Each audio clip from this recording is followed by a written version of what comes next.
मंगल भवनय मंगलहारी द्रवौ सुदशरथाजित बिहारी हर्षि मुनीस कहिउ मृदुबानी आनहु सकल सुतीरथ पानी औषध मूल फूल फल पाना कहे नाम कलि मंगल नाना चामर चरम बसन बहु भांति रोम पाट पट अगणित जाति मणिगण मंगल वस्तु अनेका जो जग जोग भूप अभिषेका वेद विदित कहि सकल विधाना कहि रचहु पुर विविध विताना सफल रसाल पूग फल केरा रोपहु बीतिन पुर चरुखेरा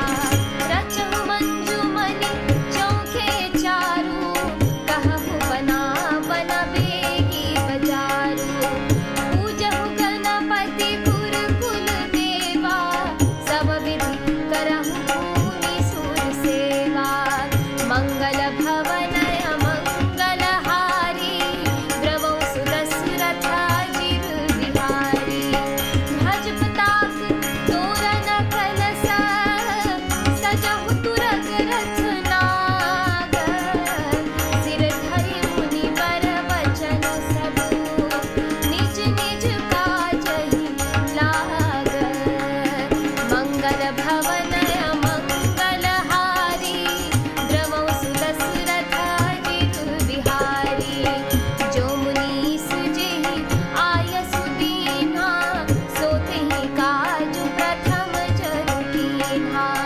विप्र साधु सुर पूजत राजा करत राम हित मंगल काजा सुनत राम अभिषेक सुहावा बाज गहा गह अवध बधावा राम सिया तन सगुन जनाए हर कहि मंगल अंग सुहाए तुलसी सप्रेम परस पर कहहि भरत आगमन सूचक हहि भय बहुत दिन अति अवसेरी सगुन प्रतीति भेंट प्रिय केरी भारत सरिस प्रिय को जग माही इहै सगुन फल दूसर नाही राम ही बंधु सोच दिन राति अंधन कमठ हृदय जेहि भांति मंगल भवनय मंगलहारी द्रवौ सुदशरथाजित बिहारी एहि अवसर मंगलु परम सुनि रहस्युर निवासु शोभत लखि विधु बढ़त जनु बारिधि बीच विलासु मंगल भवनय मंगलहारी द्रवौ सुदशरथाजित बिहारी।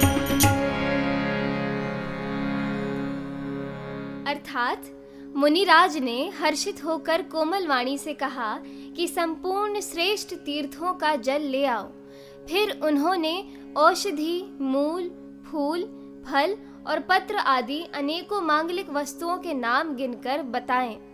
चंवर मृग चर्म बहुत प्रकार के वस्त्र असंख्यों जातियों के ऊनी और रेशमी कपड़े नाना प्रकार की मणियां रत्न तथा और भी बहुत सी मंगल वस्तुएं जो जगत में राज्याभिषेक के योग्य होती हैं सबको मंगाने की उन्होंने आज्ञा दी। मुनि ने वेदों में कहा हुआ सब विधान बताकर कहा नगर में बहुत से मंडप यानी चंदोवे सजाओ फलों समेत आम सुपारी और केले के वृक्ष नगर की गलियों में चारों ओर रोप दो सुंदर मणियों के मनोहर चौक पुरवाओ और बाजार को तुरंत सजाने के लिए कह दो। श्री गणेश जी गुरु और कुल देवता की पूजा करो और भूदेव ब्राह्मणों की सब प्रकार से सेवा करो। ध्वजा पताका तोरण कलश घोड़े रथ और हाथी सबको सजाओ। मुनि श्रेष्ठ वशिष्ठ जी के वचनों को शिरोधार्य करके सब लोग अपने अपने काम में लग गए।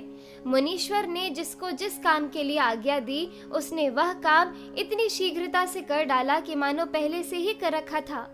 राजा, ब्राह्मण, साधु और देवताओं को पूज रहे हैं और श्री रामचंद्र जी के लिए सब मंगल कार्य कर रहे हैं। श्री रामचंद्र जी के राज्याभिषेक की सुहावनी खबर सुनते ही अवध भर में बड़ी धूम से बधावे बजने लगे। श्री रामचंद्र जी और सीता जी के शरीर में भी शुभ शकुन सूचित हुए। उनके सुंदर मंगल अंग फड़कने लगे। पुलकित होकर वे दोनों प्रेम सहित एक दूसरे से कहते हैं कि ये सब शकुन भरत के आने की सूचना देने वाले हैं। उनको मामा के घर गए बहुत दिन हो गए हैं, बहुत ही अवसेर आ रही है। शकुनों से प्रिय भरत के मिलने का विश्वास होता है और भरत के समान जगत में हमें कौन प्यारा है। शकुन का बस यही फल है, दूसरा नहीं। श्री रामचंद्र जी को अपने भाई भरत का दिन रात ऐसा सोच रहता है जैसा कछुए का हृदय अंडों में रहता है। इसी समय यह परम मंगल समाचार सुनकर सारा रनिवास हर्षित हो उठा। जैसे चंद्रमा को बढ़ते देखकर समुद्र में लहरों का विलास आनंद सुशोभित होता है।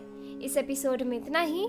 आगे की कथा सुनने के लिए कृपया मेरे इस YouTube चैनल को जरूर सब्सक्राइब करें। जय सिया राम।